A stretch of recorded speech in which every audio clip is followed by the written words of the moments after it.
Mengaji bersama menebar kebaikan.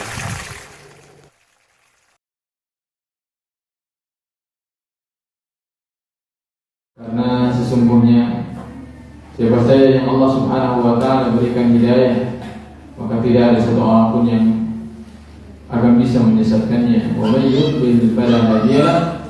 Begitupun siapapun orangnya yang Allah Subhanahu wa Ta'ala biarkan dia tersesat, maka tidak akan ada satu orang pun yang akan memberikan dia petunjuk. Asyhadu an la ilaha illallah wahdahu la syarika lahu wa asyhadu anna Muhammadan abduhu wa rasuluh. Saya bersaksi bahwasanya tidak ada sembahan yang berhak untuk disembah kecuali Allah Subhanahu wa Ta'ala. Dan saya bersaksi bahwasanya Muhammad adalah rasul dan utusan Allah Subhanahu wa Ta'ala. Faqala Allah tabaraka wa ta'ala, ya ayyuhalladzina amanu ittaqullaha haqqa tuqatih wa la tamutunna illa wa antum muslimun. Wa ya ibadallah, usikum wa nafsi bittaqwallah. Saya wasiatkan diri saya pribadi dan juga kepada para hadirin sekalian agar bertakwa kepada Allah Subhanahu wa Ta'ala sebenar-benar takwa. Innahu wiqayah bainal 'abdi wa bain 'adzabillah Subhanahu wa Ta'ala. Karena takwa ini merupakan sebuah benteng pemisah antara seorang hamba dengan siksa Allah Subhanahu wa Ta'ala.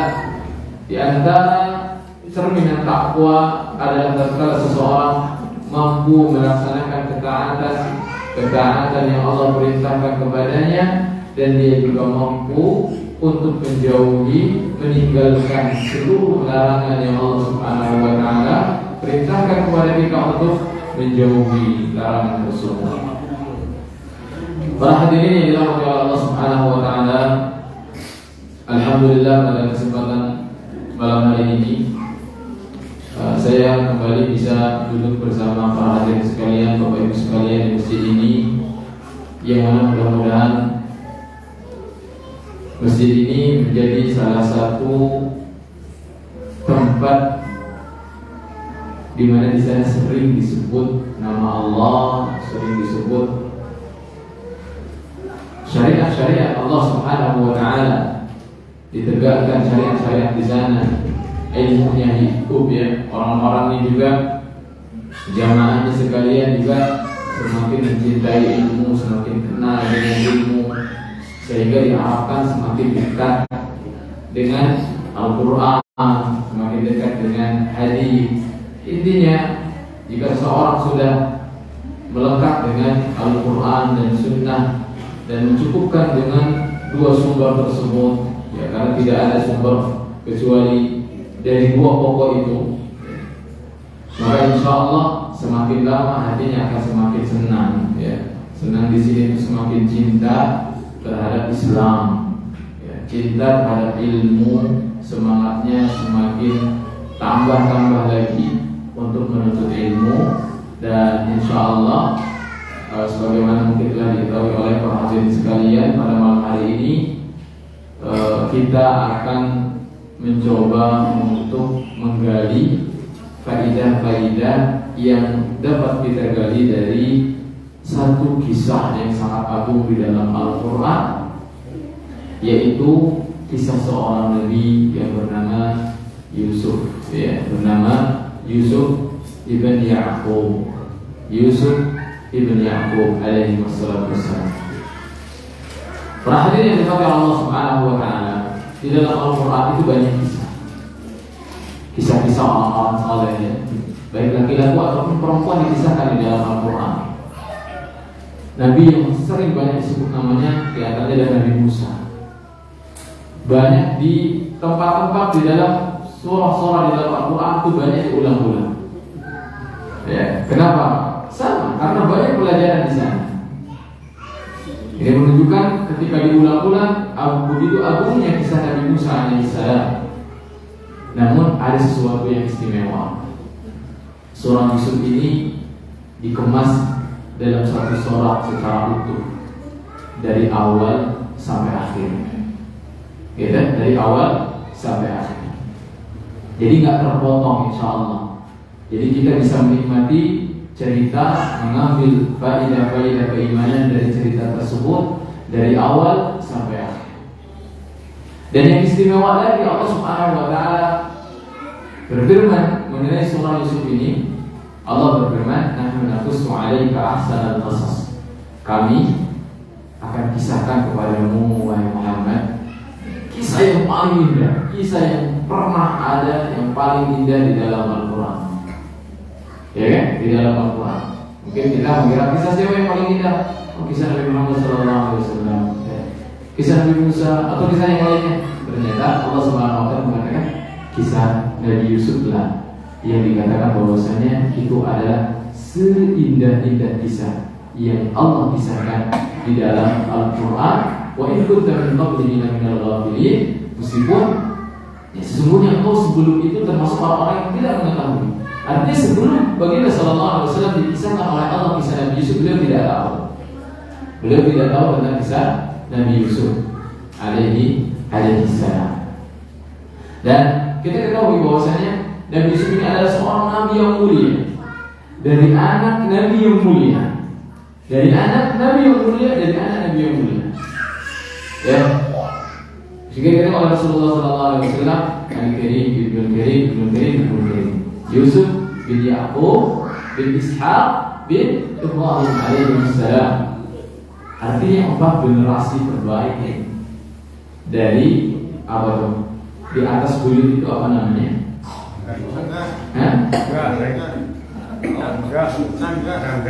Cangga. Kalau Jawa cangga. Oke. Ada buyutnya, ya kemudian ya bapaknya, ya ini cucunya, ya. Nabi Yusuf bin Yaqub bin Ishaq bin Ibrahim. Ya.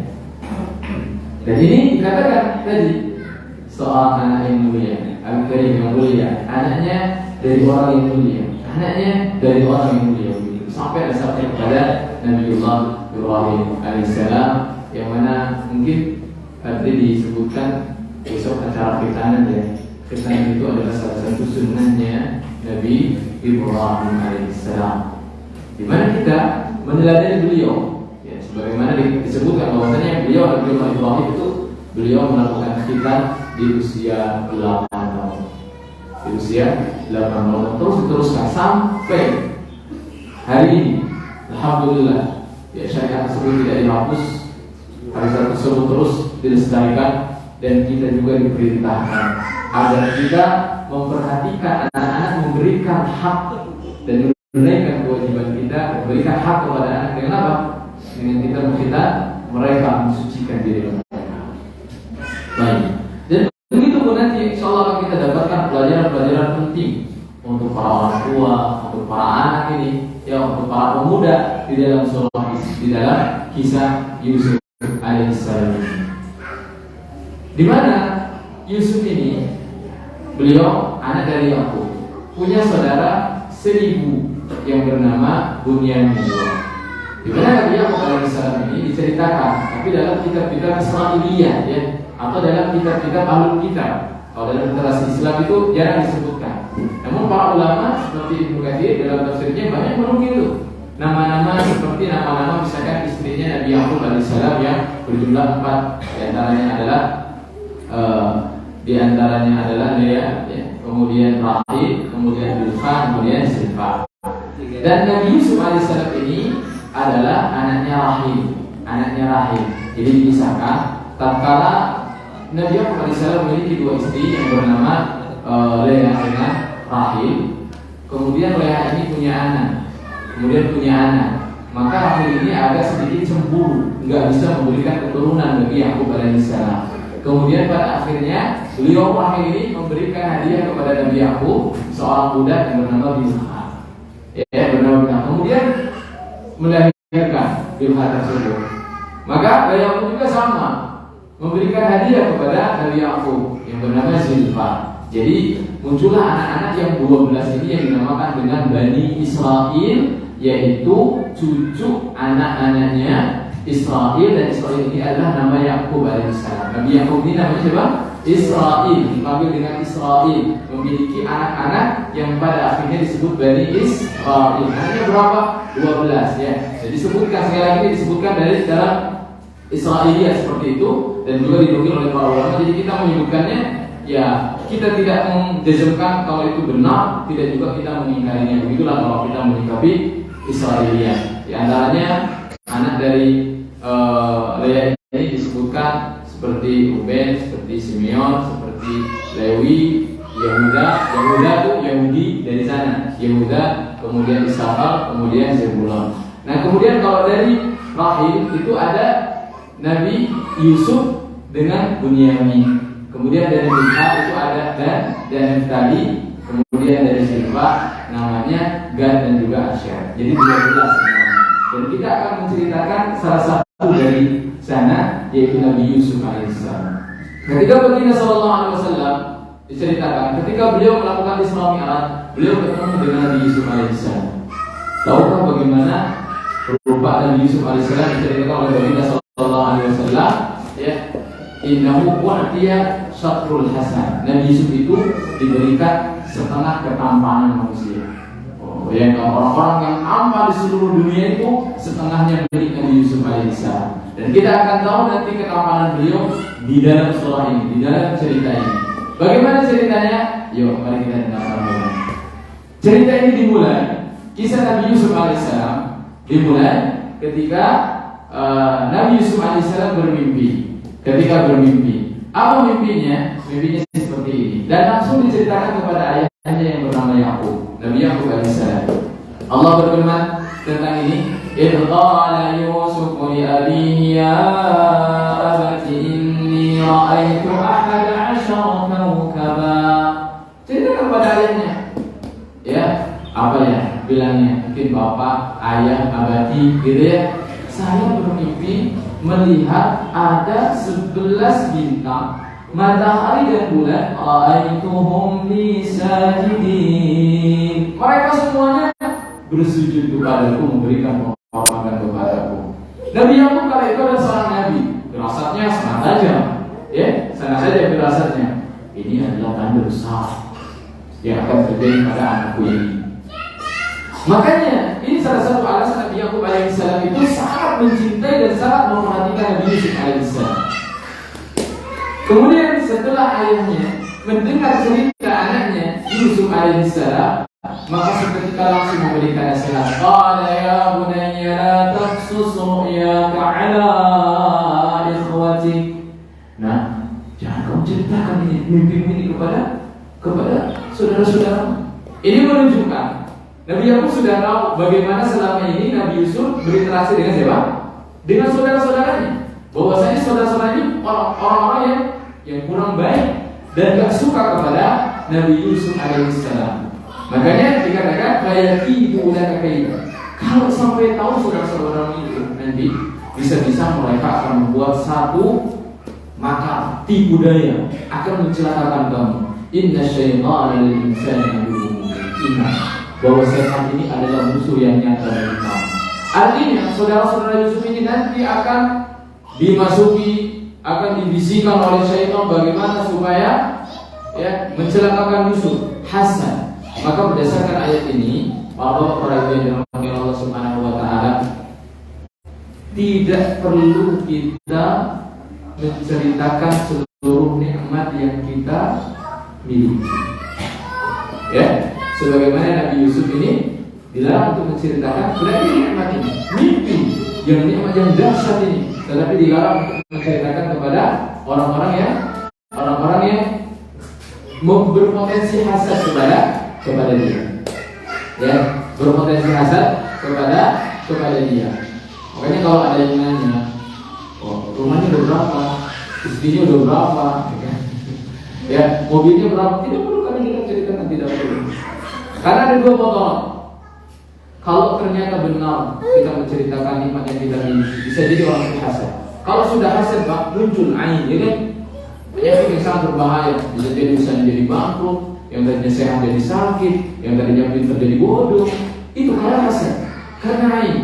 Yang kedua, jika ternyata tatkala kita ditanya, oh saya masih ngontrak, jadi kan ditanya rumah udah berapa, saya masih ngontrak. Akhirnya orang yang itu tidak akan menghormati kita. Dia akan mengucilkan, dia akan menghinakan, seperti itu. Ya. Nah, kemudian setelah Nabi Yakub alaihissalam memberikan ujangan kepada putranya yaitu Yusuf alaihissalam, Allah Subhanahu wa taala berfirman, "Wa kadzalika yajtabika rabbuka wa yu'allimuka min ta'wilil ahadits." Begitulah kami telah memilihmu, yang menjadikan engkau nabi dan memberikan ilmu tentang ta'wil al-ahadits, ta'wil mimpi. Wa yutimmu ni'matahu 'alaik. Allah menyempurnakan nikmat ini kepadamu, kepada Nabi Yusuf. Wa 'ala ali Yaqub, kepada keluarga Yaqub. Apa keluarga Yaqub? Bani Israel. Nabi-nabi yang Allah utus, para rasul yang Allah utus itu kebanyakannya dari mana? Dari Bani Israel, sampai kepada Raja Sulaiman, Daud, Musa, Isa, Zakaria, Yahya, semuanya itu adalah dari Bani Israel. Ya, sebagaimana kami telah sempurnakan nikmat ini kepada kedua kakekmu. Siapa itu? Ibrahim dan Ishak. Inna rabbaka alimun hakim. Dan sesungguhnya Allah Subhanahu wa taala itu Maha mengetahui dan Maha bijaksana. Artinya apa? Kalau ada secara sekilas bagaimana Nabi Yusuf alaihissalam dimusuhi oleh saudara-saudaranya. Oh, ini Nabi dimusuhi. Ceritanya bagaimana nanti? Namun ingat, tidaklah Allah mentakdirkan sesuatu itu terjadi kecuali di sana ada hikmah. Makanya Allah katakan alim. Allah Maha mengetahui dan Allah Maha bijaksana dalam segala hal yang menimpa kita, baik itu kelapangan, kesulitan, pasti di sana ada hikmah Allah Subhanahu wa taala. Baik yang kita ketahui ataupun yang tidak kita ketahui. Andai kita mengetahui hikmah yang Allah berikan kepada kita, meskipun pada awalnya kita tidak ridha, pasti kita akan sungguh-sungguh berterima kasih kepada Allah Subhanahu wa taala. Akan semakin cinta kepada Allah Subhanahu wa taala andaikan kita mengetahui seluruh hikmah kejadian dalam apa yang menimpa hidup kita. Ya, kemudian Allah Subhanahu wa taala berfirman, "Laqad kana fi Yusuf wa ikhwatihi ayatul lis-sa'ilin." Sungguh kisah Yusuf itu dan saudara-saudaranya itu terdapat tanda-tanda kekuasaan Allah Subhanahu wa taala bagi orang-orang yang bertanya. Ya, bertanya kan, gimana sebetulnya kisah Nabi Yusuf ini? Baik.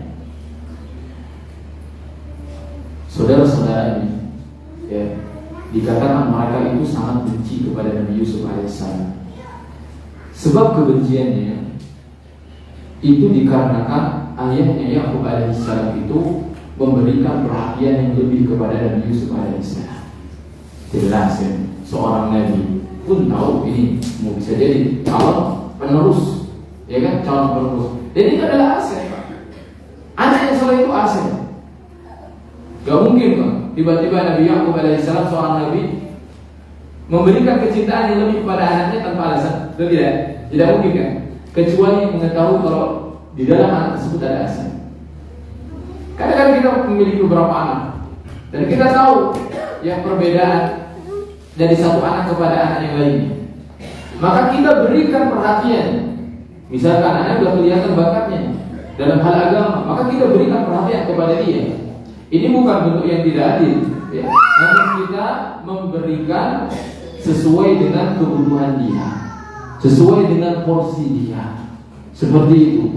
Maka kita berikan perhatian yang lebih kepadanya. Sebagaimana seorang guru ketika melihat muridnya yang lebih menonjol, maka tidak mengapa dia memberikan perhatian yang lebih kepada murid tersebut, ya, kepada murid tersebut.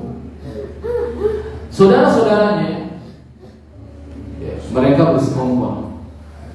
Apa persekongkolannya? Yang pertama mereka mengatakan qalu la Yusuf wa akhuhu ahabbu ila abina minna wa nahnu usbah. Ya, Yusuf ini benar-benar lebih dicintai oleh ayah kita. Padahal kita ini adalah golongan yang kuat. Inna abana lafi dhalalin mubin. Sesungguhnya ayah kita itu sudah berada dalam perkeliruan yang nyata. Ya. Kenapa mereka disebut kuat-kuat? Ya, jelas ya. Keturunan seorang nabi, bahkan wajah-wajah mereka juga sama, tidak kalah tampan sebetulnya ya. Kalau Nabi Yusuf setengah ketampanan di masa saudaranya kan, pasti juga tampan juga. Dan juga akan dijelaskan di dalam ayat nanti bagaimana Nabi Yakub alaihissalam ya memperhatikan beliau ini.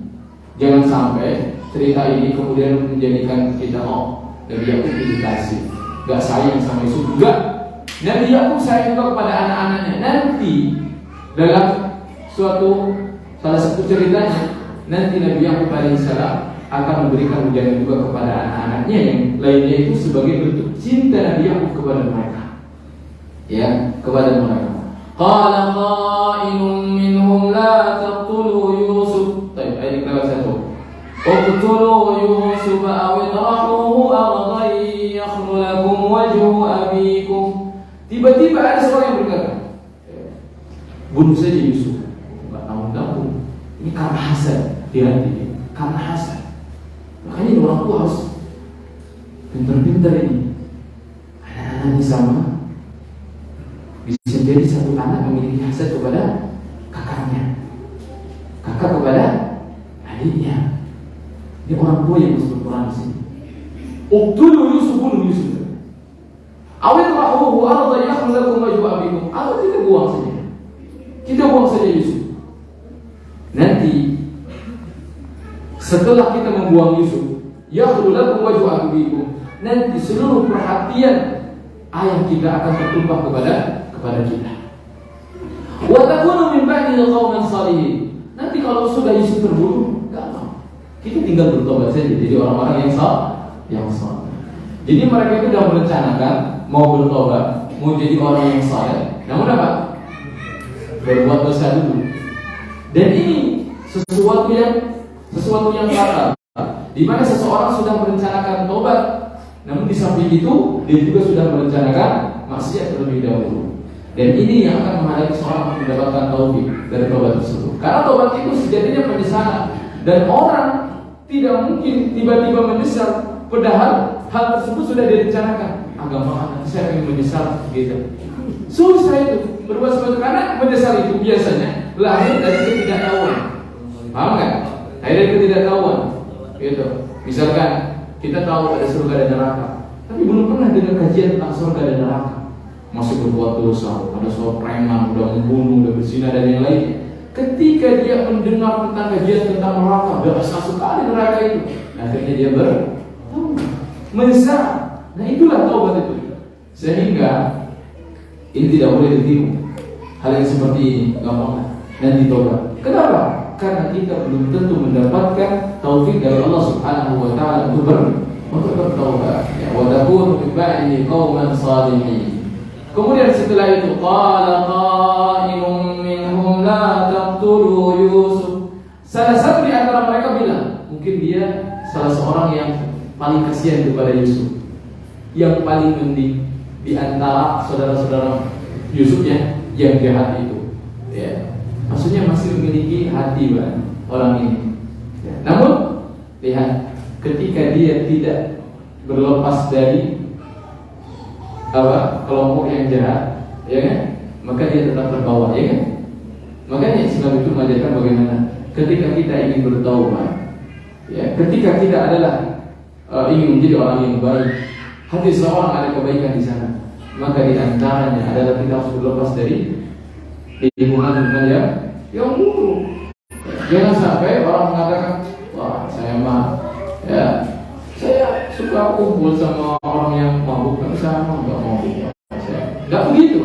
Lama kelamaan dia akan terbawa seperti itu. Sebagaimana dia tetap saja bergerombol dengan mereka, meskipun ya ini masih mending, masih memiliki belas kasihan kepada Nabi Yusuf alaihissalam. Kemudian dia menyarankan wa alquhu fi ghayyabatil jubb. Ya, masukkan saja dia, yaitu Yusuf, ke dasar sumur. Yaltaqithu ba'da sayyarati in kuntum fa'ilin. Nanti kan biasanya ada para musafir, ya, yang nanti singgah ke sumur, nanti pasti akan diambil dulu. Yang penting Yusuf itu menghilang dari andanan bapak kita, menghilang dari kediaman kita, terserah mau dibawa kemana, ya kan? Nah setelah itu mulai mereka merayu ayahnya. Ya, mereka berkata, kompak itu. Kompak semuanya bilang, ya abana malaka la ta'manna ala Yusuf. Ya. Pak, kenapa sih?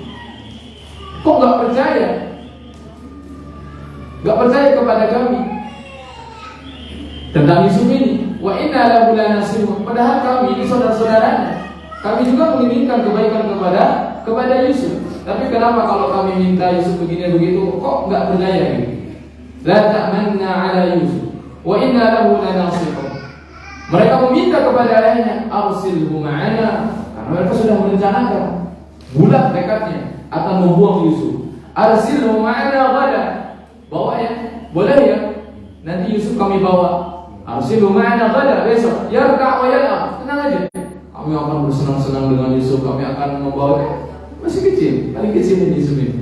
Ya kan? Kami akan mengajak bermain. Tenang saja. Wa inna lahu lahafizun. Pasti kami akan jaga. Pasti kami akan jaga. Ya, perhatikan di sini. Sayangnya Nabi Yakub alaihissalam kepada Nabi Yusuf alaihissalam. Dan tidak tercela kita menyayangi anak kita. Lihat di sini. Beliau menjawab, qala inni la yahzununi an tadhhabu bih. Sekedar kalian pergi dengan Yusuf itu sudah membuat saya sedih. Padahal enggak dibawa kemana itu. Dibawa main dulu nih Yusuf ini. Ya kan? Ya. Dan kita enggak katakan kan, wah, Nabi Yakub kok berlebihan sekali, kok lebay sekali. Dibawa aja, masa? Kan kita enggak seperti itu. Ya kan? Jelas-jelas ini adalah pelajaran yang harus kita ambil. Di mana kita itu menjaga anak-anak kita dengan penuh perhatian, dengan penuh maksimal keselamatan dirinya. Karena mereka itu adalah aset yang akan menyelamatkan kita kelak. Ya, beliau katakan secara terus terang, ya, kalian pergi dengan Yusuf itu telah membuat kami sedih, membuat saya sedih. Wa akhafu ayyakula hudiyah. Di sini Nabi Yakub alaihissalam membuat satu alasan, di mana alasan ini pada akhirnya dipakai oleh mereka sendiri, oleh saudara-saudara Yusuf. Apa alasannya? Aku gak bisa izinkan kalian bawa Yusuf. Nanti gimana kalau dimakan serigala? Katanya begitu. Nanti gimana kalau dimakan serigala? Wa antum anhu ghafilun, sedangkan kalian sedang bermain lalai, lengah darinya. Gitu kan? Nah, ya, baik. Dan pada akhirnya nanti mereka pun membuat alasan dengan alasan yang sama. Qalu la in akalahu adh-dhi'bu wa nahnu 'usbah. Mereka tetap bersikuku. Kalau sampai Yusuf dimakan serigala, wa nahnu 'usbah, sedangkan kami adalah orang-orang yang kuat, inna idzal la khasirun. Terus apa gunanya kami kekuatan ini? Ya, kami yang gagah-gagah ini. Serigala 1, kami 10. Kami enggak bisa nangkap serigala itu. Ya. Begitu. Mereka terus merayu ayahnya sampai pada akhirnya, ya, maka mereka berhasil. Maka disebutkan dalam ayat selanjutnya, falamma dhahabu bihi wa ajma'u. Akhirnya mereka pergi membawa Nabi Yusuf alaihissalam. Membawa Yusuf kecil, mereka bawa. Dan mereka sudah bertekad bulat bersepakat wa ajma'u ayyaj'aluhu fi ghayabatil jub. Nanti di tengah jalan kita masuk saja Yusuf ke desa sungai. Dan fi'lan betul saja mereka melakukan itu tanpa belas kasihan. Yusuf yang kecil mereka buang ke dalam sungai. La ilaha illallah. Ya, Allah Subhanahu wa taala, ya, yang selama ini memperhatikan Yusuf juga, Allah langsung memberikan wahyu kepada Nabi Yusuf. Wa auhayna ilaihi latunabbi'annahum bi amrihim hadha wa hum la yash'urun. Yusuf, tenang.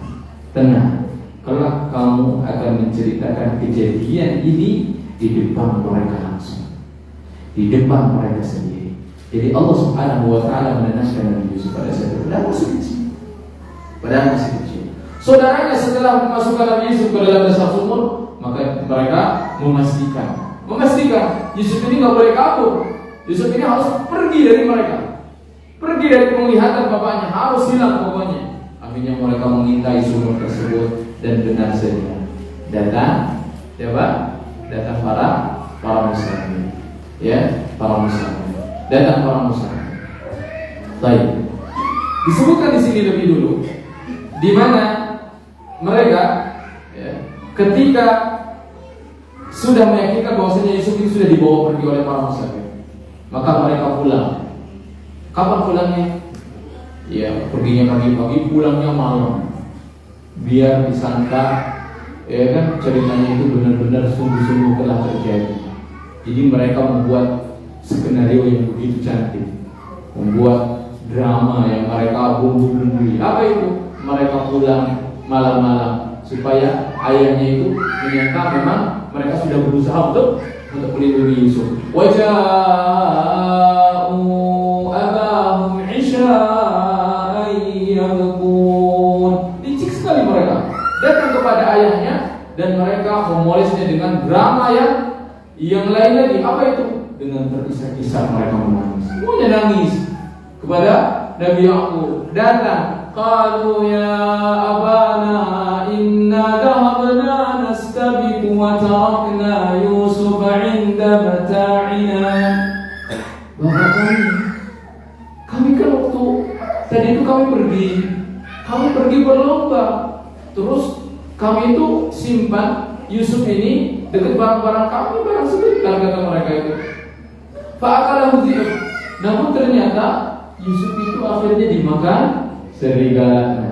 Nah, alasannya yang tadi akhirnya dipakai oleh mereka. Makanya jangan sembarangan kita kasih alasan kepada anak-anak kita. Ya kan? Coba ini perhatikan. Kenapa mereka memakai alasan tersebut? Karena alasan tersebut lebih dulu diyakini oleh ayahnya, kemungkinannya. Ya kan?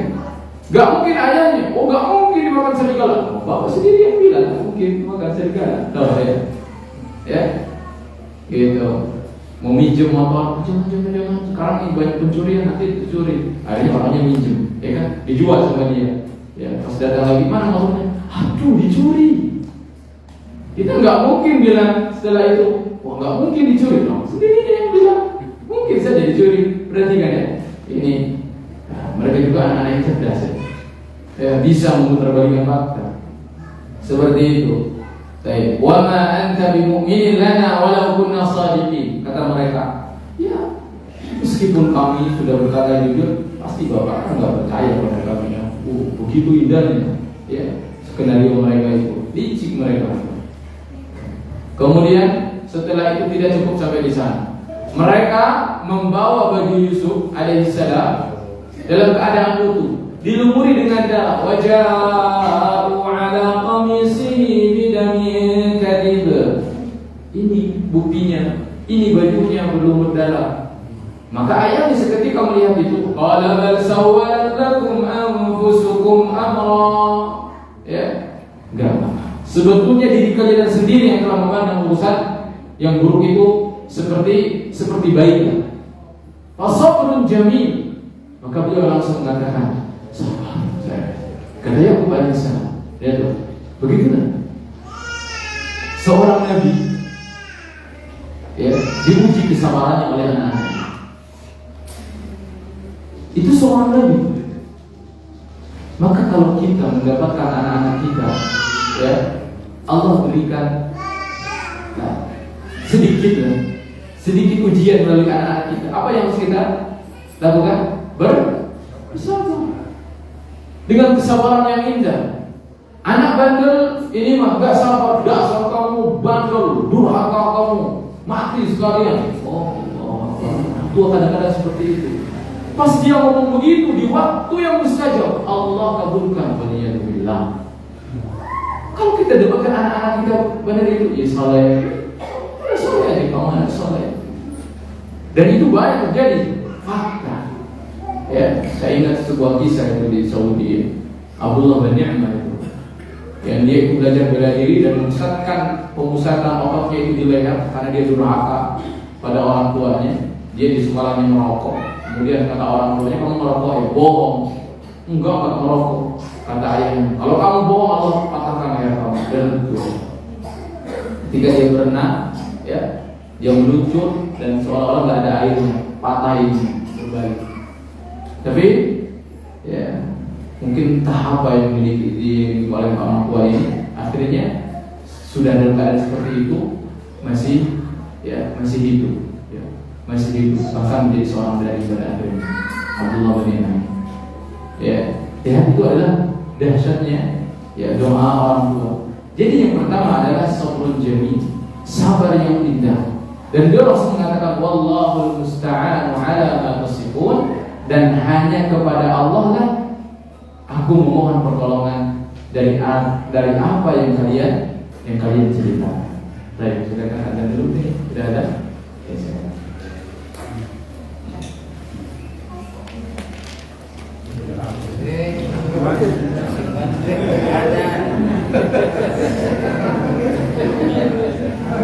Bisa robot, aduh. Ya, baik, kasih dia. Ya, iklan. Ya, iklan.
Baik, bila Allah wa yakum, kita lanjutkan.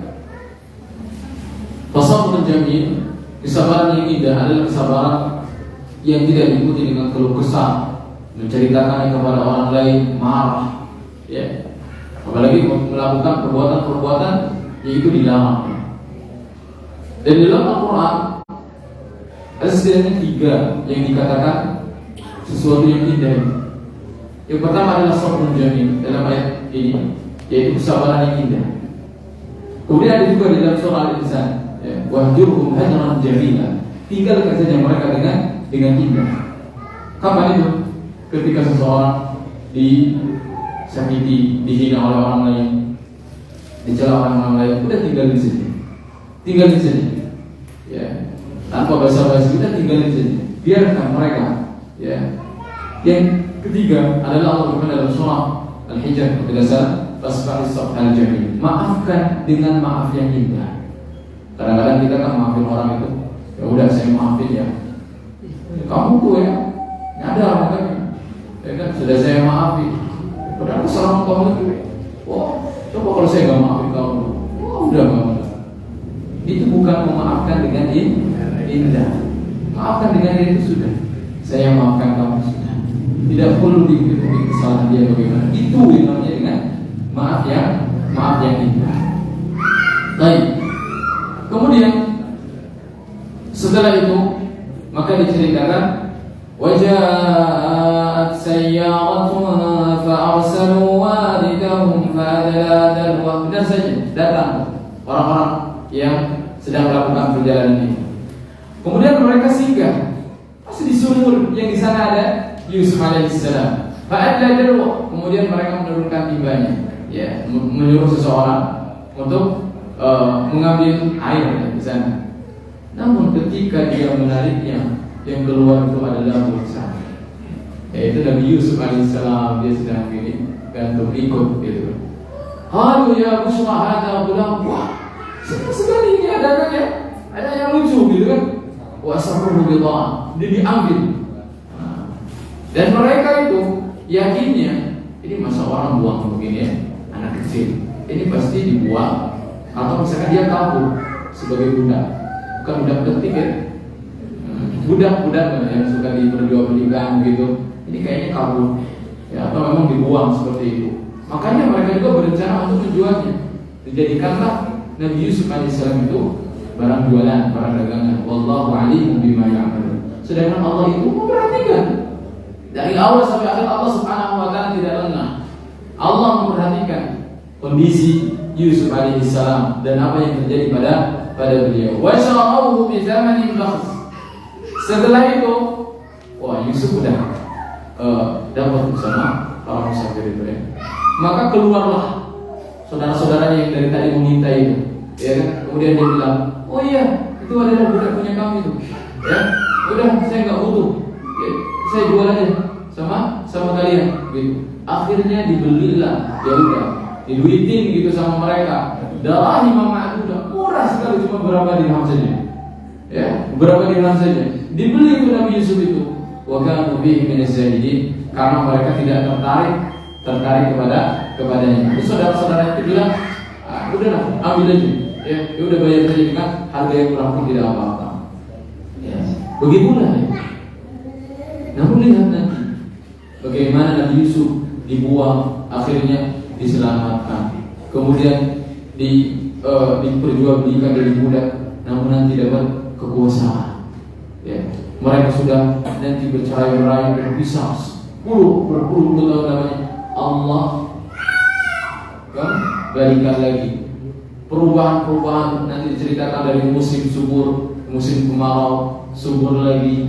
Demikian inilah yang menjadikan Nabi Yusuf, kisah Nabi Yusuf itu menjadi kisah yang paling indah.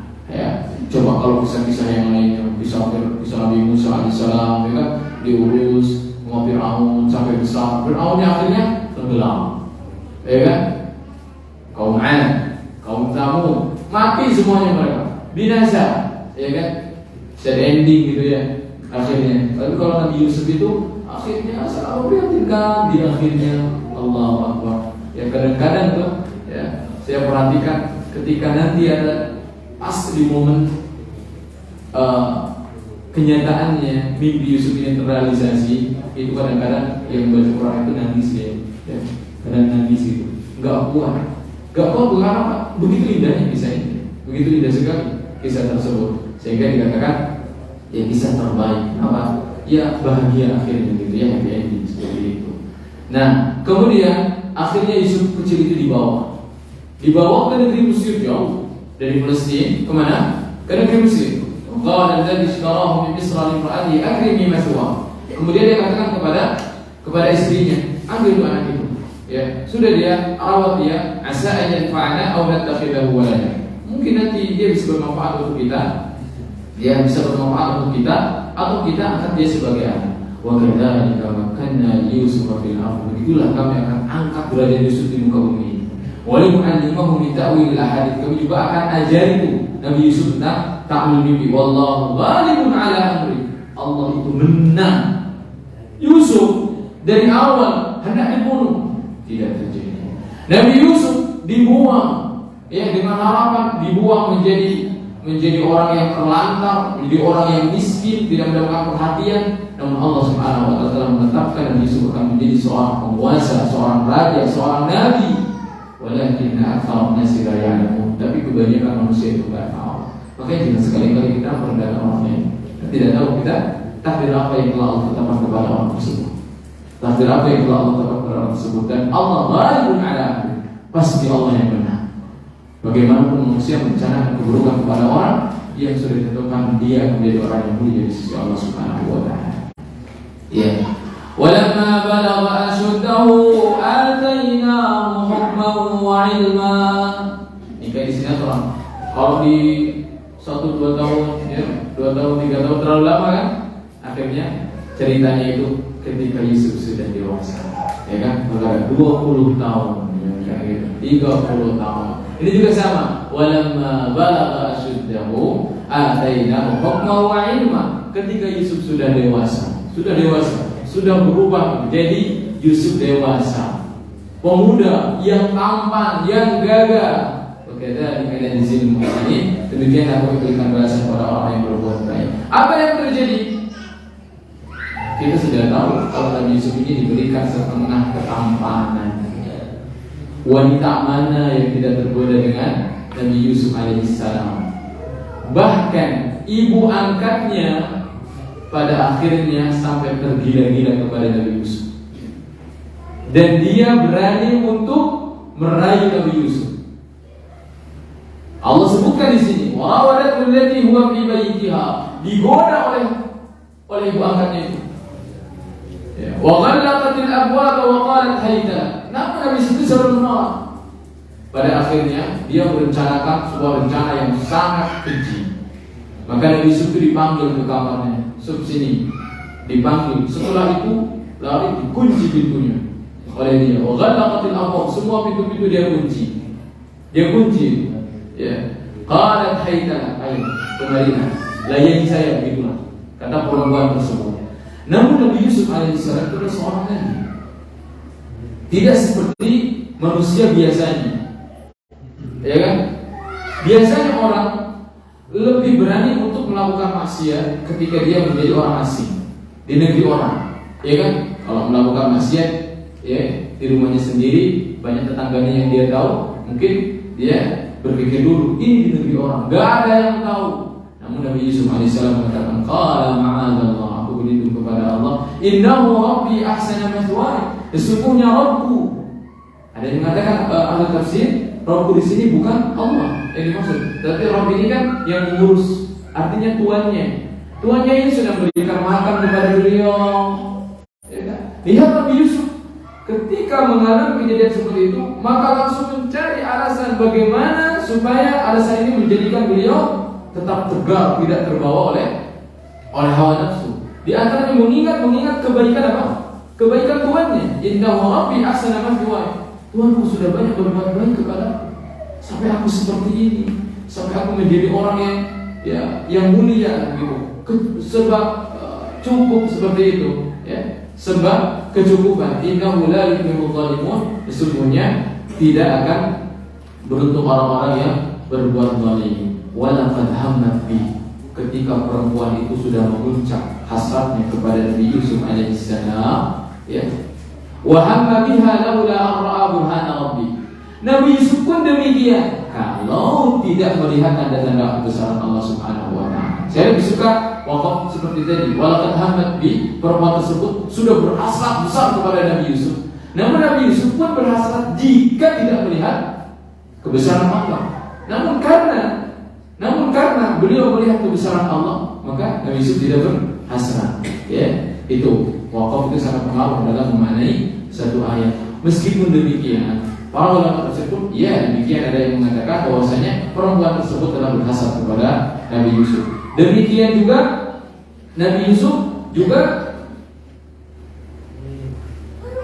telah berhasrat kepada perempuan tersebut.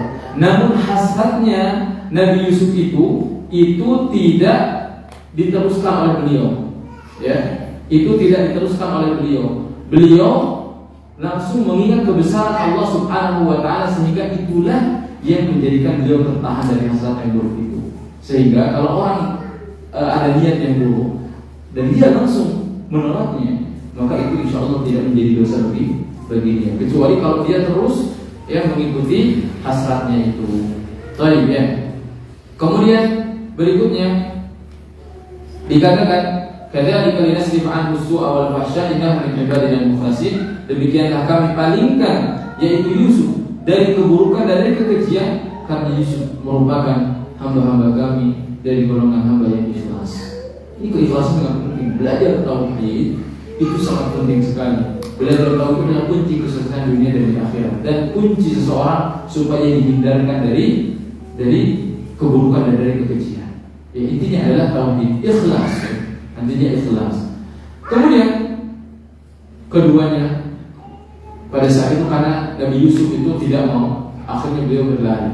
Kemana larinya? Ke pintu, berusaha untuk membuka pintu. Dan dia kejar-kejaran. Nabi Yusuf itu dikejar oleh perempuan tersebut. Ya, wastabaqal bab wa qaddat qamisahu min dubur. Kemudian perempuan tersebut menarik baju Nabi Yusuf alaihissalam dari belakang sampai koyak. Ya, langsung koyak baju di belakangnya. Ketika sampai ke pintu, Allah karena tidak diceritakan bagaimana bisa terbuka pintu tersebut. Akhirnya pintu tersebut terbuka dan sudah ada majikannya, tuannya di depan pintu tersebut. Ya, di depan pintu tersebut. Wa alfaya sayyidaha ladal bab. Namun namanya perempuan bukan perempuan kalau dia tidak bisa berbuat alasan. Ya kan, sangat pintar sekali. Gitu. Perempuan tersebut langsung mengatakan, qalat ma jazaa'u man arada bi ahlika su'an illa an yusjana aw adabun alim. Ya, wahai suamiku, kira-kira apa hukuman yang pantas kepada orang yang akan mengganggu kehormatan istrimu? Kata dia. Padahal dia sendiri, namun dia memutarbalikkan fakta. Ya, dia layak untuk dipenjara, atau dia disiksa dengan siksaan yang dahsyat, yang pedih. Ya, kata istrinya tersebut. Tapi Yusuf tentu saja melakukan pembelaan, ya. Tidak rela kalau harus difitnah seperti itu. Qala hiya rawadatni an nafsi. Tidak, perempuan itu yang telah menggodaku. Berdebatlah di sana. Enggak, kamu yang telah menggoda saya. Berdebat di sana. Akhirnya muncul wa syahida syahidun min ahliha. Ada seseorang yang datang yang begini saja katanya. Gimana? In kana qamisuhu qudda min qubulin fa sadaqat wa huwa minal kadhibin. Lihat saja yang koyak baju di sebelah mana. Kalau baju yang koyak di depan, berarti perempuan tersebut itu benar. Yusuf yang dusta. Gitu kan? Ya, kalau seorang laki-laki melakukan kejahatan pada perempuan itu menolak, kemungkinan baju depannya yang akan robek, yang akan koyak. Tetapi saksi tersebut mengatakan lagi, wa in kana qamisuhu qudda min duburin fakadabat wa huwa minas shadiqin. Tapi kalau yang koyaknya bagian belakang bajunya, berarti perempuan tersebut yang telah bersalah, yang berdusta, dan Yusuf adalah orang yang jujur. Akhirnya raja menyerah. Falamma ra'a qamisahu qudda min dubur, tatkala dilihat ternyata yang koyak adalah bagian belakangnya, qala innahu min kaidikum.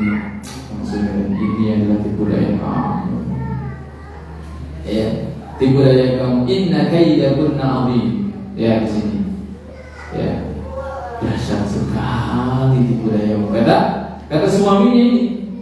Ya, makanya para ulama menyebutkan, ya, kalau dibandingkan tipu daya perempuan dengan tipu daya syaitan, mesti kalah syaitan. Ibu, hati-hati.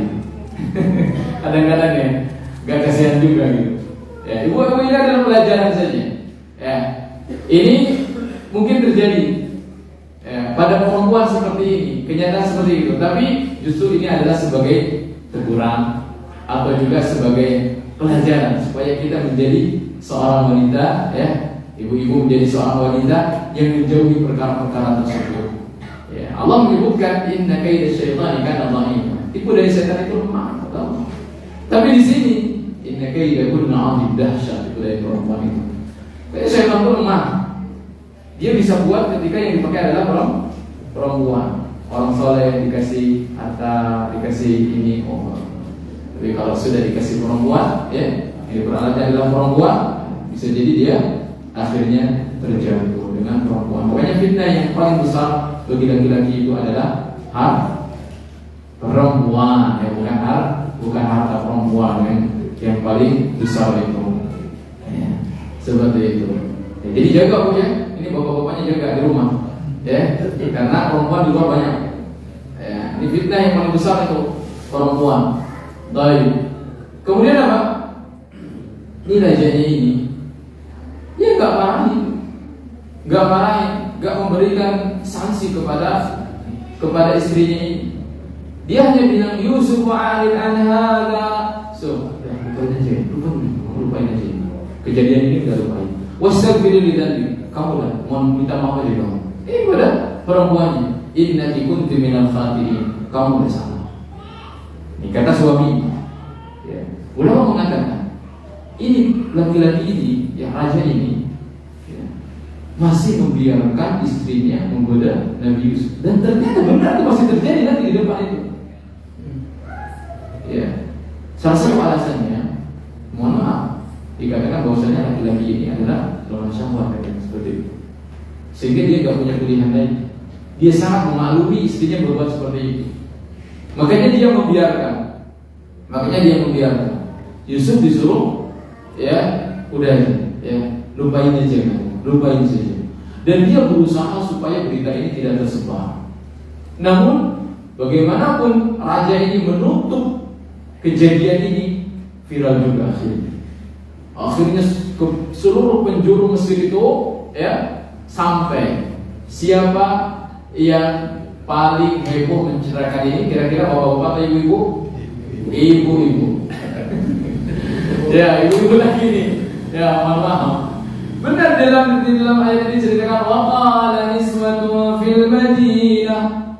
Cewek-cewek di kota Mesir itu semuanya topik yang paling hangat yang diceritakan itu adalah, ya, itu sang ratu itu diceritakan itu. Gimana sih ini? Imra'atul Aziz itu orang itu patah nafsi. Katanya itu istrinya raja, katanya dia merayu itunya, pelayannya. Oh iya, kok segofa ubah. Kayak dia udah benar-benar tergila-gila. Masa iya sih? Wah, inna lanaraha fi dhalalin mubin. Udah benar-benar gak beres katanya. Udah gitu dia bilangnya. Padahal ulama mengatakan tujuan perempuan tersebut mengatakan hal ini, beritanya terus digoreng gitu. Ya. Sebetulnya bukan pengingkaran kepada istrinya raja, justru supaya ucapan mereka terdengar oleh perempuan raja tersebut. Dan pada akhirnya dia ingin membuktikan perempuan ini sebetulnya pengen tahu juga gimana sih tampannya Yusuf itu sampai rambut itu tergila-gila. Sengaja digoreng supaya akhirnya, ya, mereka juga bisa lihat dan benar. Ayat selanjutnya, falamma sami'at bimakrihin arsalat ilayhinna wa a'tadat lahunna muttaqina. Ketika mendengar itu, maka kata ratunya ini, ya, sudah diomongin itu di seluruh penjuru Mesir itu diomongin itu. Enggak tahu saja, ya, saya akan buat tahu rasa mereka. Diundanglah perempuan tersebut, dikirim itu undangan satu persatu untuk datang ke kerajaan. untuk datang ke kerajaan. Wa a'dala lahunna muttaka'a, dikasih itu tempatnya. Ya, dikasih tempatnya. Wa ata kulla wahidatin minhunna sikina. Begitu yakin perempuan ini. Kenapa? Karena sesuatu yang ada dalam benaknya ini, Yusuf ini di luar kewajaran seorang laki-laki, ketampanan seorang pria begitu. Ya, dia begitu yakin dikasih pisau. Setelah dikasih, yo silakan, ya silakan buahnya dimakan gitu ya. Kemudian mereka mulai mengiris buahnya. Ya. Di tengah-tengah ketika mereka mengiris buah tersebut, maka si ratu ini bilang, "Qalat ikhruj 'alaihinna." So, keluar. Nabi Yusuf dipanggil keluar karena itu adalah majikannya. Keluarlah ketika melihat Nabi Yusuf alaihissalam, "Falamma ra'aynahu akbarnahu wa qatta'na aydiyahun." Jadi akbarnahu itu dia mereka langsung, wow, keren kata mereka. Sembari mereka motong ini, yang terpotong adalah tangan-tangan mereka. Para ibu, ya, dan pernah belum melihat suaminya sampai seperti itu lagi ke Sulawak? Nah,